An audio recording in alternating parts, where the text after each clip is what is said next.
Hello दोस्तों, नमस्ते, कल आप सब लोगों को वापस से स्वागत है मेरे यूट्यूब चैनल सौरभ में। सो दोस्तों, नया सिलेबस आने के बाद से अब बच्चे प्रिपेयर कर रहे हैं according to the new syllabus. तो इस न्यू सिलेबस के अंदर जनरल अवेयरनेस के अंदर जहाँ पे इंडियन कॉन्स्टिट्यूशन का पार्ट है, so this video will be on Indian constitution, जिसमें हम लोग इंडियन कॉन्स्टिट्यूशन की 50 क्वेश्चंस को कवर करेंगे। Then by making so will try to cover more question in coming series and we'll try to get as many as question as possible so that you guys can prepare very well when it comes to the primary information about the Indian Constitution. So let's go to our brief video streaming and to know about the 50 questions, their answer and the aspects behind them as well. दोस्तों हम लोग करते हैं constitution के ऊपर जो हमारा question है उसको लेकर एक एमसीक्यू सीरीज बनाई है, उसको देखते हैं। तो यहाँ पे सबसे पहला जो एमसीक्यू हुआ था, governor of state is appointed by the president on the advice of the prime minister, vice president, chief minister और चीफ जस्टिस। तो बहुत ही सिंपल सा क्वेश्चन, आप सबको पता होगा। तो प्राइम मिनिस्टर की ही एडवाइस पे प्रेसिडेंट जो है गवर्नर्स को अपॉइंट करते हैं। The question is the president give his resignation to chief justice, parliament, vice president, prime minister. Answer is vice president. बड़ा ही इंपॉर्टेंट है और ये वन ऑफ इट्स काइंड है कि कोई अपने जूनियर को अपना रेजिग्नेशन दे रहा है। But the thing is that कि भैया जो प्रेसिडेंट हैं, प्रेसिडेंट जो हैं वो एक तरीके से हाईएस्ट पोस्ट है। अब उनसे ऊपर तो कोई पोस्ट ही नहीं है रिपब्लिक के अंदर। तो रिपब्लिक के जब हेड हैं वो प्रेसिडेंट हैं, तो अगर हेड को अपना रेजिग्नेशन देना है तो वो अब अपने ऊपर किसको देगा? उनके ऊपर कोई नहीं है। हाँ, दो ओथ टेकिंग जो है प्रेसिडेंट की वो सीजीआई कराते हैं। बट अगर प्रेसिडेंट सीजीआई को अपना रेजिग्नेशन देंगे तो ये बहुत ही एक रॉन्ग मैसेज जाएगा, क्योंकि रिपब्लिक का मतलब होता है the sovereign, where are public is the sovereign, public is is the head. ठीक है, पब्लिक इज द हेड। और सीजीआई एक ऐसी पोस्ट है जो कि चाहे आप कहें इनडायरेक्ट या आप कहें डायरेक्ट, किसी भी वे में जो है वो पब्लिक द्वारा चूज नहीं करी जाती। तो एक अगर पब्लिक जिस चीज़ की हेड है, पब्लिक जब सॉवरेन है, उस कंट्री का जब कोई हेड है, वो अगर किसी ऐसे व्यक्ति को पोस्ट देगा जो indirectly directly not elected by public है, तो बहुत ही रॉन्ग मैसेज जाएगा। इससे ये साबित हो जाएगा कि जो सीजीआई है, the CGI is more powerful than the president. तो इसी जो वो है बात को एक तरीके से वो करते हुए, ओवरसाइड करते हुए, प्रेसिडेंट का जो रेजिग्नेशन है वो अपने से एक लेवल इंफीरियर वाइस प्रेसिडेंट को दिया जाता है। And the answer of this question is the vice president. Now let's go to the third question. For what period does the vice president of India hold his office? So the answer of this question is for a period of 5 years the vice president of India and the president of India both hold their office for the 5 years। 5 साल के term के लिए इनको hold कराया जाता है इनका office, और ये आपका answer is the 5। Now next question is who among the following hold the office during the pleasure of the president. अच्छा, ये during the pleasure of the president से एक चीज़ को आपको समझना बहुत ज़्यादा ज़रूरी है कि usually pleasure of president, appointment और रिमूवल, बहुत सारी पोस्ट ऐसी हैं जिनका प्रेसिडेंट के पास ही होता है। आप यहाँ पे एग्जांपल पे देखेंगे, जो आप देख सकते हैं यहाँ पे, चाहे आप इलेक्शन कमिश्नर की बात करें, वो भी प्रेसिडेंट द्वारा ही अपॉइंटमेंट किया जाता है उसका। ठीक है, on the recommendation of the government. अब थोड़ा सा चेंज हुआ है after that the recent landmark judgement, जिसके अंदर now we have a collegium system for the election commission, और उसका रिमूवल भी प्रेसिडेंट से होता है। But when you set the pleasure का मतलब होता है by the whims of the president, मतलब प्रेसिडेंट की खुद की मर्जी से उसका बंदे का रहना और होता अपना क्या कहते हैं अपॉइंटमेंट किया जाता है, और उसका जो है कोई भी जो टेन्योर है वो टाइम लिमिट बाउंड नहीं है। आप देख सकते हैं इस पोस्ट के अंदर ऐसे कौन सी पोजीशंस है जिनका जो एक अपना टेन्योर है वो टाइम लिमिट बाउंड नहीं है। प्राइम मिनिस्टर का भी टाइम लिमिट बाउंड नहीं है, स्पीकर ऑफ लोकसभा का भी टाइम लिमिट बाउंड नहीं है, और गवर्नर का भी टाइम लिमिट बाउंड नहीं है। जबकि इलेक्शन कमिश्नर का जो है it is a time limit bound tenure which is 65 years. आपका जो है वो एज उनकी हो जाएगी तो वो चाहे उससे पोस्ट से हट जाएंगे। So it is basically the election commissioner का जो है that is time bound. So now 3 पोस्टों में से क्या प्रेसिडेंट जो है वो आपके स्पीकर ऑफ लोकसभा को अपॉइंट करता है? तो पहली चीज तो है appointment he speaker of Lok Sabha का कट गया। Appointment of speaker of Lok Sabha कहाँ से होता है? Appointment of speaker of Lok Sabha तो होता है by the members of Lok Sabha, तो स्पीकर आपका हट गया। Now let's talk about the governor. Governor जो है आपका first let's talk about the prime minister. ठीक है, जो आपका प्राइम मिनिस्टर है, क्या उसका अपॉइंटमेंट जो है वो आपका प्रेसिडेंट करता है? बिल्कुल नहीं। प्रेसिडेंट उसकी ओथ टेकिंग जरूर कराता है, मगर प्रेसिडेंट उसका अपॉइंटमेंट नहीं करता। उसका अपॉइंटमेंट कौन करता है? अगेन हाउस, जो हाउस है वो उसका जो है अपॉइंटमेंट करता है। तो यहाँ पे जो आपका ऑप्शन बचा that is option A, that is the governor. So the answer of this is governor. Governor is the person जो प्रेसिडेंट की प्लेजर से अपॉइंट होता है और उसका जो ऑफिस का टेन्योर है वो प्रेसिडेंट के प्लेजर पे रहता है। तो अगेन अपॉइंटमेंट और रिमूवल जो है वो प्रेसिडेंट का प्लेजर नहीं है, बट अगर अपॉइंटमेंट और रिमूवल में अगर प्रेसिडेंट की पर्सनल विम लगती है, of course definitely that whim is also not of the president's personal, but that will be through president of the government, but again that tenure is because of the president, then you say that that tenure is with the pleasure of the president. Answer A is the right answer. So now let's go to the fifth question.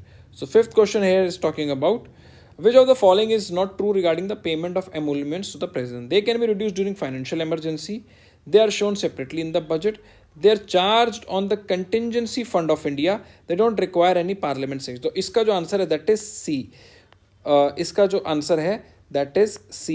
जो president की आपका जो term है, जो आपका president की जो salary है वो कभी भी कंटिजेंसी फंड पे चार्ज नहीं करी जाती, क्योंकि कंटिजेंसी फंड जो है that is the fund for the important thing and that is for the important time. President की फाइनेंशियल इमरजेंसी के टाइम पे जो है रिड्यूस करी जा सकती है। प्रेसिडेंट की जो बजट में अलग से दिखाई जाती है और उसके लिए कोई पार्लियामेंट सेंक्शन की जरूरत नहीं होती। बट कंटिजेंसी फंड के बारे में आपको पढ़ना पड़ेगा। इंडिया में कंसोलिडेटेड फंड होता है एक्सचेकर का, and then you have the contingency fund and you also have a public account. So contingency fund जो बेसिकली होता है, contingency fund is fund which is for the important time. कितना इसका amount रहना इसके अंदर जरूरी होता है, ये अगर आप लोगों ने पढ़ा होगा ढंग से तो आपको पता होगा, और अगर नहीं पढ़ा होगा तो इसको पढ़िए और अपना ये मेरे को कमेंट सेक्शन में बताइए कि कंटिजेंसी फंड के अंदर कितना फंड रहना फॉर इम्पॉर्टेंट, अगर कभी ज़रूरत हो तो रहना चाहिए। सो इसका जो आंसर है that is your answer, C is the right answer. Let's go to the 6. The total number of members nominated by the president to the Lok Sabha and the Rajya Sabha is, so most probably they are asking for the total calculation. So president पहले लोकसभा में 2 members को nominate करते थे जिनको हम Anglo Indians कहते थे।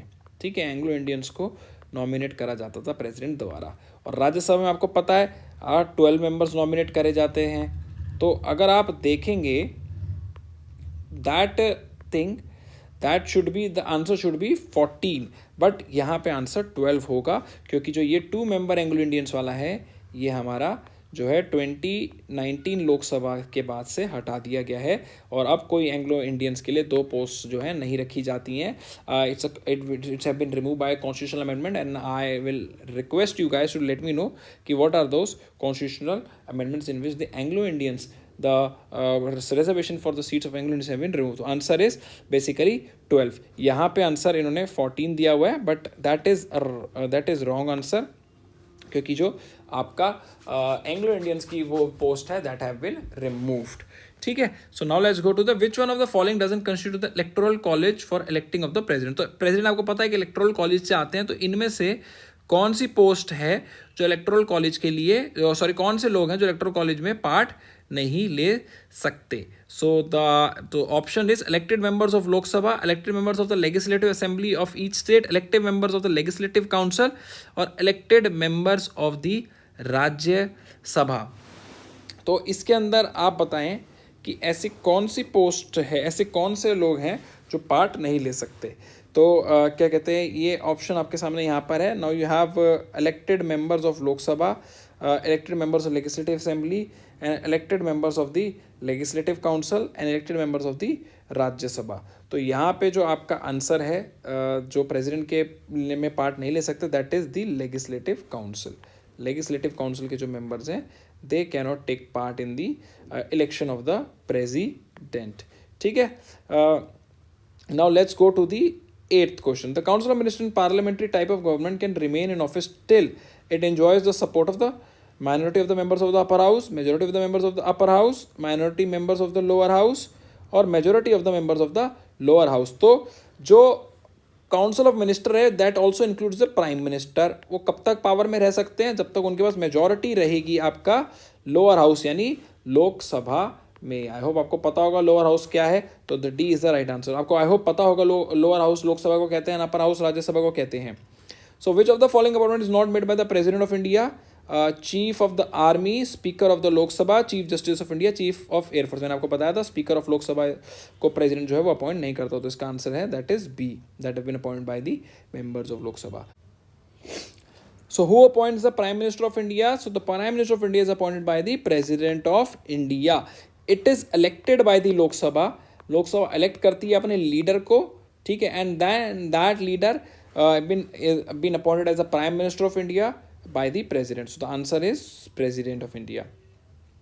The first woman governor of state in free India was, is it Mrs. Indira Gandhi? Was she Mrs. Vijay Lakshmi Pandit, Sarojini Naidu, or Suchita Kirpalani? So this is very very important. यहाँ पे जो हर lady है that have been in one or other sense have been very very important when it comes to the first. So आप देख सकते हैं इंदिरा गांधी जो है वो इंडिया की सबसे पहली क्या रही हैं? She was the first prime minister of India.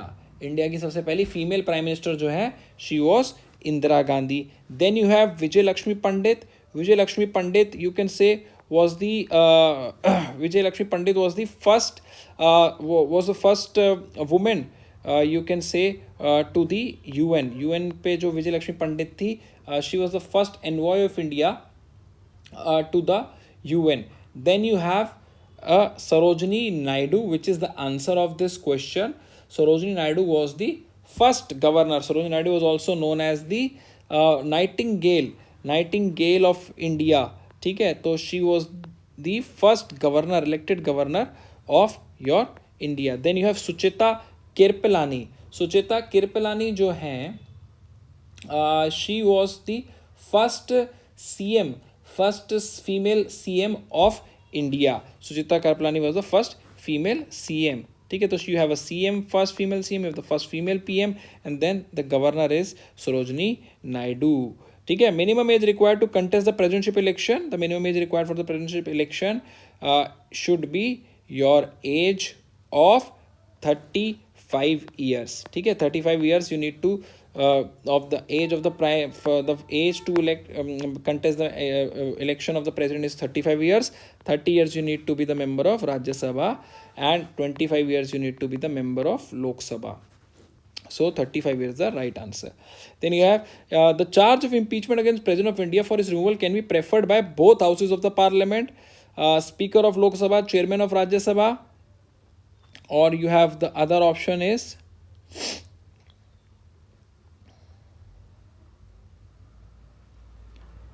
Rajya Sabha or Lok Sabha. So the answer of this question is it can be done by the both houses of क्या कहते हैं parliament. ठीक है, तो both houses of parliament is the answer. The chief minister of union territory where such setup coexist is appointed by the lieutenant governor, majority party in legislature, president and prime minister. So the answer to this question is president.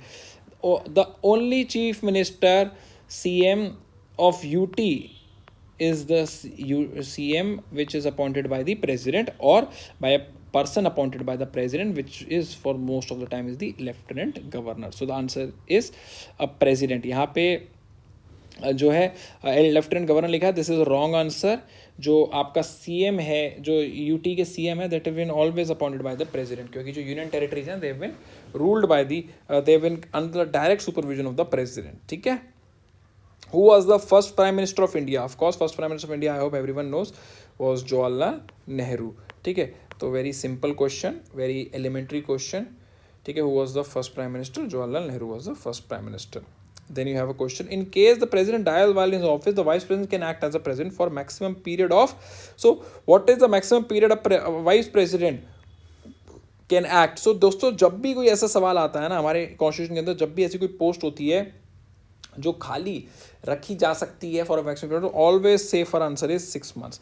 6 months तक के लिए आप चाहे आप कोई आप जैसे for example किसी को आपने मिनिस्टर अपॉइंट किया है, ठीक है, that person minister the person who been appointed minister have to become member in 6 months, ठीक है। प्लस अगर कोई सीट वेकेंट हुई है तो इलेक्शन कमीशन को उस सीट के अंदर 6 मंथ्स के अंदर इलेक्शन कराना होता है to make sure they fill that seat up in 6 months, ठीक है। तो ये जो 6 मंथ्स है, this is a safe answer. So any position when vacant in India have to be filled up within 6 months. So Union Council of Ministers consists of the Cabinet of Minister, Minister of State and the Deputy Ministers, Minister of State and the Chief Minister of the State, Prime Minister और Cabinet Ministers. तो दोस्तों मैं आपको एक बात बताता हूँ, जो काउंसिल ऑफ मिनिस्टर है, जो बेसिकली काउंसिल ऑफ मिनिस्टर्स है, ठीक है, उसके अंदर cabinet of ministers, minister of state and deputy minister. जो डिप्यूटी मिनिस्टर्स होते हैं ना, that term is use for the minister of state, the term is use for the minister of state with independent charge. इनको कहा जाता है junior deputy ministers, ठीक है, इंडिपेंडेंट चार्ज। ये it's English term, so this is not the answer. Chief ministers कहीं भी involve नहीं होते। यूनियन ऑफ काउंसिल मिनिस्टर में आपका प्राइम मिनिस्टर तो वन ऑफ द मिनिस्टर्स हैं, तो आंसर इज ऑलवेज ए, ठीक है, your A is the right answer. Now let's go to the other question. Who administer the oath of office to the president India before he enters upon the office. तो president of India की oath जो हमेशा आपको मैंने बताया chief justice of India है, वो कराते हैं, तो answer is A. Who among the following जो is the rank of cabinet minister of Indian union, ठीक है, कैबिनेट मिनिस्टर इंडियन यूनियन की जो रैंक है वो किसके पास होती है? Deputy chairman of planning commission, ठीक है, deputy chairman of the planning commission, deputy chairman of Rajya Sabha, secretary of the government of India. जो इसका आंसर है that is deputy chairman of planning commission, but अब प्लानिंग कमीशन हट गया है, so now it's a NITI Aayog, ठीक है। सो इसके पास जो है कैबिनेट मिनिस्टर की रैंक की इक्विवेलेंट उसकी जो पोजीशन होती है वो होती है। Now let's go to the 20th. A person who is not a member of parliament can be appointed as a minister by the president for maximum period. मैंने भी आपको ऊपर बता ही दिया था इसका, that person can be appointed for 6 months, ठीक है, 6 months तक that person can remain to be the say when can a president use his discretion in appointing the prime minister? So option are when no political party have a clear majority in Lok Sabha, only when Lok Sabha has been dissolved, in all circumstances, no circumstances. So the answer is A basically. So the prime minister can appoint the person with in his discretion. जब लोकसभा में किसी के पास majority नहीं और कोई भी party claim ना कर रही हो, तो प्रेसिडेंट एक व्यक्ति को अपॉइंट करते हैं प्राइम मिनिस्टर, और फिर उस व्यक्ति को जो है अपना जो है मेजोरिटी साबित करनी होती है। If he fails to perform his majority, show his majority, then that government falls, and then president can put the house on hold for a period that should not extend to a limit, and then if there is no chances of forming any government, then fresh elections going to be need to held.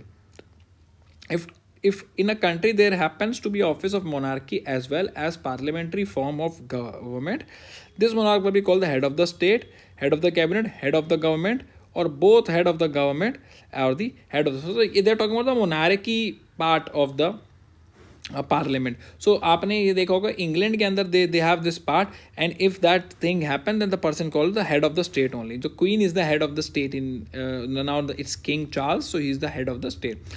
One feature distinguishing Rajya Sabha from Vidhan परिषद।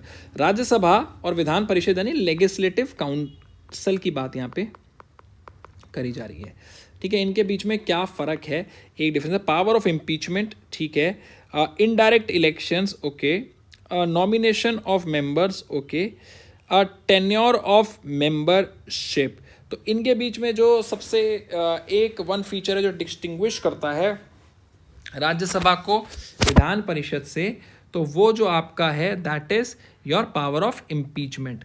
तो impeachment की power जो है, जो हमारे राज्यसभा के अंदर basically है फॉर दी क्या कहते हैं अपना चेयरमैन ऑफ राज्यसभा जैसे है, फिर यू हैव इम्पीचमेंट और ऑफ पावर जो है इसके राज्यसभा के पास वो चीफ जस्टिस के, इंडिया के चीफ जस्टिस और सुप्रीम कोर्ट जजेस को लेकर भी है, plus you have impeachment power with Rajya Sabha for the president.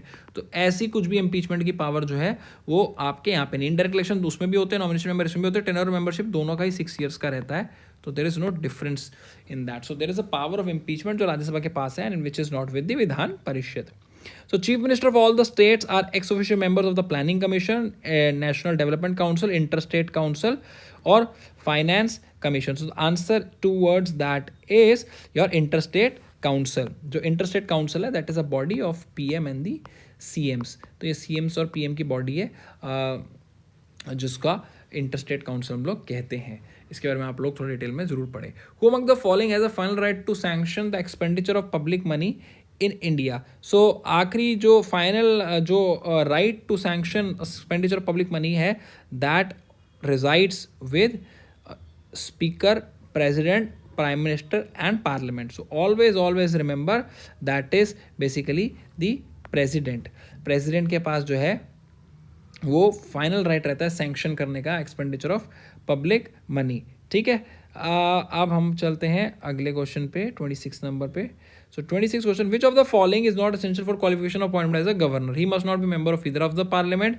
He should be domicile of the state to which is being appointed. He should be citizen of India. He must have complete age of 35. तो 35 should be needed. So you have to be Indian citizen, but always remember he should not be a domicile of the state.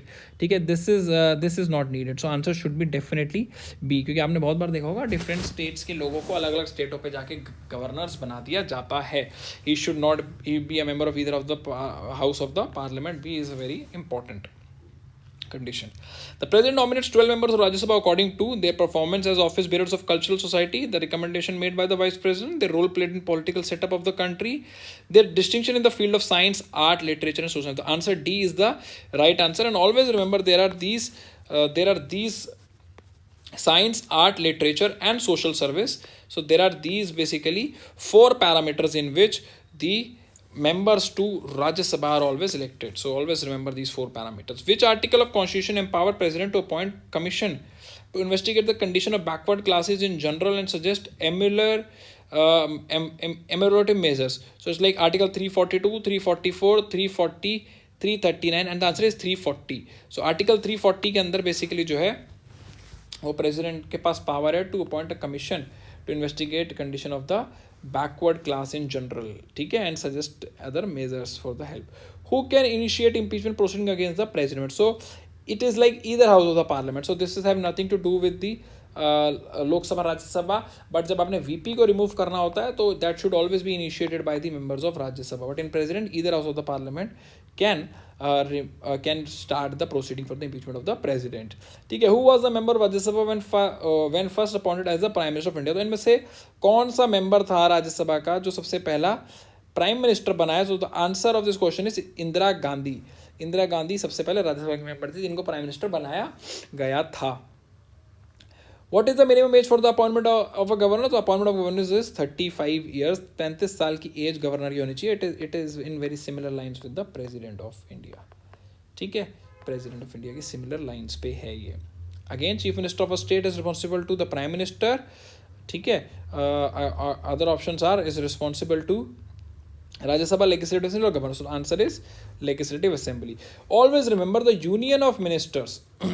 Union of ministers are always responsible for the in sense of Union of India it's always Lok Sabha, and in sense of the state it's always legislative assembly. For the body which have the elected representative of the public, they are responsible and answerable to only those houses. क्योंकि हम एक democracy हैं, democracy में council of minister, union minister is an executive arm, और executive arm जो है that is one of the important arms out of the 3 arms which we have, judiciary and your administrative. So that have to be for the separation of power concept. Executive should always be answerable to the administrative or to the people who have formed the law, the legislature. ठीक है, the administrative and operational control of armed forces is exercised by the cabinet committee on political affairs with prime minister. ठीक है, the administrative and the operation control, that is very different. Ministry of Defense, the 3 chiefs of army or the president. The answer is Ministry of Defense. Ministry of Defense है जो administrative operation control करती है armed forces का. ठीक है, president is the head of the armed forces. What is the position of Minister of State in central government? Minister of State की position क्या है central government? He is a minister of central government but not a member of the cabinet. ठीक है, he looks after the interests of the state cabinet. Okay. he is a nominee of the state governor. No, he is nominee of the state cabinet. So he is minister. इसका यही line सही है. He is a minister of central government but not a member of the cabinet. ठीक है, cabinet minister are the different ministers. ठीक है, of course always remember cabinet minister, minister of state with independence, are also known as the deputy ministers. Then you have your minister of states not with independent charge. ठीक है, so this is minister of state. ठीक है, again, who among the following directly responsible to the parliament for all matters concerning the defense services of India. ठीक है, defence के matters को लेके कौन है who among the following directly responsible to the parliament? Prime minister, president, defence minister, cabinet committee on political, तो definitely that's a defence minister who is answerable. Any आपने देखा होगा जैसे कोई चाइना का इशू भी हुआ था, कोई भी मुद्दा हुआ था, तो it's always defence minister who have been called in the house and who have to answer the questions of the elected peoples. ठीक है, now let's go. How many time one president of India can seek reelection? Once, 3 times, 2 times, or any number of times. So answer to this is any number of times. There is no provision written in our constitution which I mentioned that for a specific period of time a president can sort re-election. ठीक है, like in US you have for the 2 terms.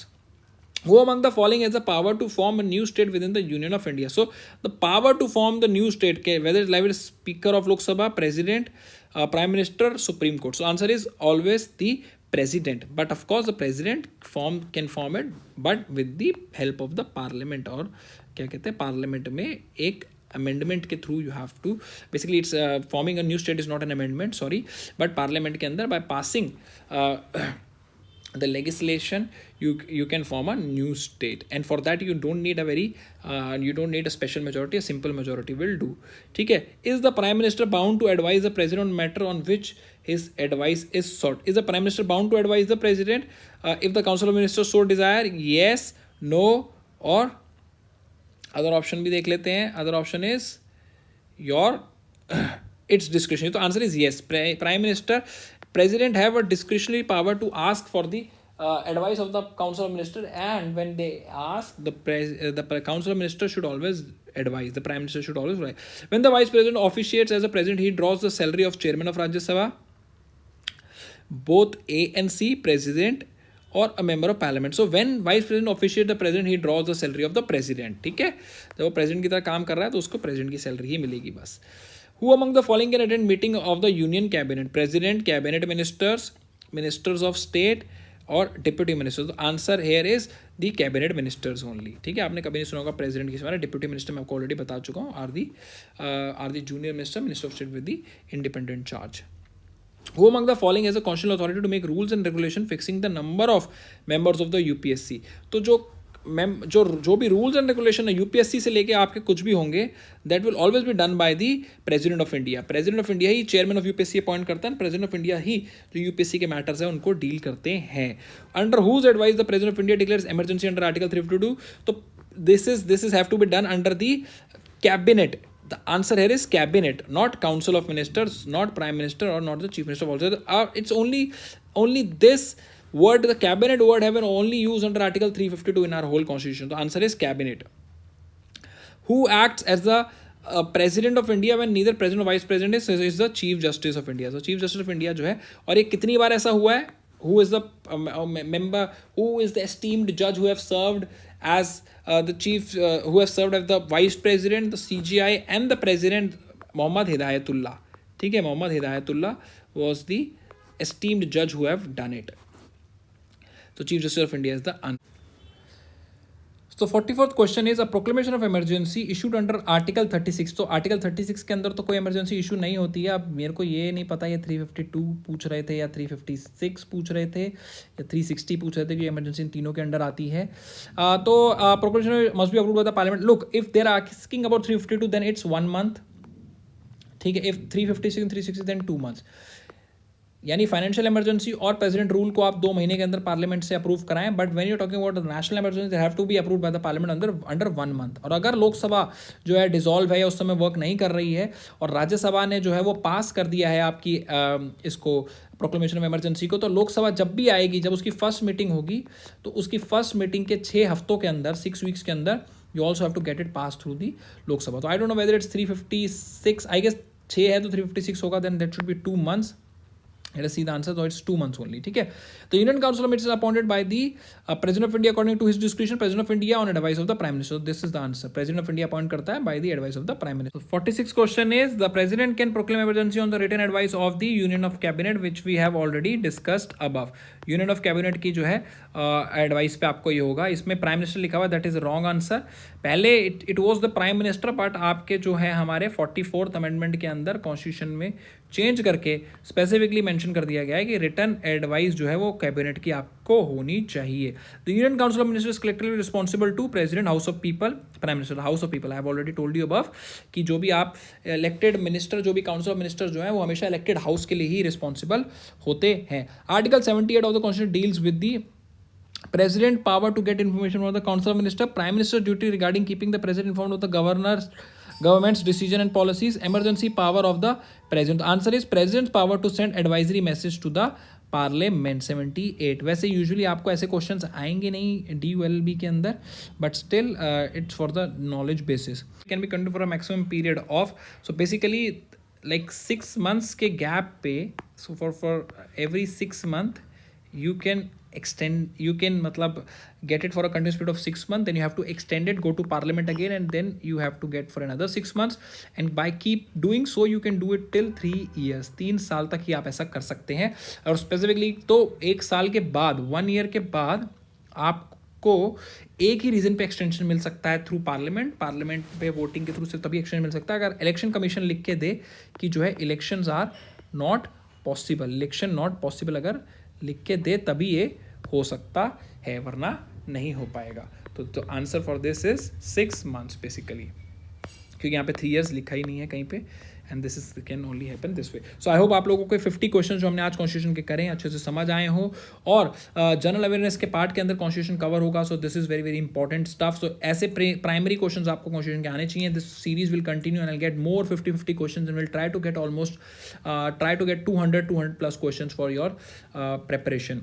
So with this, take care and bye bye.